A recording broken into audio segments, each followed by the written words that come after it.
I'm going to show you how I made this passive income asset and got it listed on Blender Market and other 3D modeling sales pages in about an hour. Hopefully, if you're trying to get started on selling assets, watching my workflow might help. I always start my scenes with a human scale object somewhere. That tall cube in the background is 6'2", which is my height, so it's an easy point of reference while I'm working. First, I added a circle, extruded it inward and upward, and made a ring. Then, I grabbed a few faces from one edge and made a square and extruded that down to make a leg. I duplicated the leg and rotated it around the 3D cursor, which I'd placed in the center, to make all four. Then I duplicated the ring and scaled it on the X and Y axis simultaneously to shrink it to fit inside the legs. You can do that by using Shift-Z to exclude the Z axis while scaling. You can do that with any of the axes, but in this case we're just using the Z. I used the edge ring from the frame to make the tabletop and duplicated that to make the table bottom piece. Next, I snapped the cursor to one of the feet and extruded down a circle to make a foot cap. Then, I selected the top ring of faces and used Checker Deselect and Extrude to add ridges to them. Checker Deselect comes in handy all the time for this kind of thing, by the way.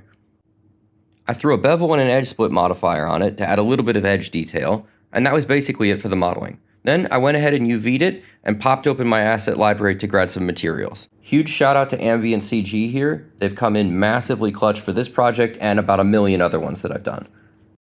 For the metal and plastic materials, I just used a simple principled BSDF with a slightly different roughness for each.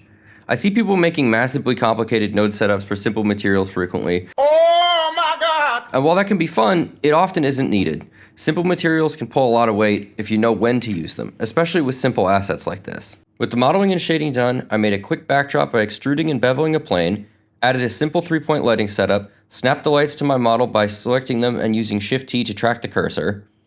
I grabbed some nice color palettes from Canva and wrote a small script to procedurally switch the wood shader and change the base color of the metal shader on the frame to use the colors from my palettes and render a shot. I'm actually working on an add-on that'll make procedural variation like this a breeze for whole scenes, but more on that in a later video. I ran the script, and while my product images were rendering, I wrote up my product page for Blender Market. With my product images done, I picked my favorites and put the finishing touches on my page and published it.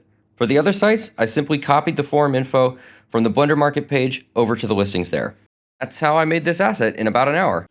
If you stuck around this long, thanks for watching. And if you're new to this channel, here's a little bit about me. I've worked with Blender as a career for over 8 years, with the last 4 focused on add-on development at an automotive AI company. I'm using this channel as a way to hopefully pass on some of what I've learned in that time to anyone who's just getting started. So if you found this interesting or helpful, give me a like and a follow, and I'll see you on the next project.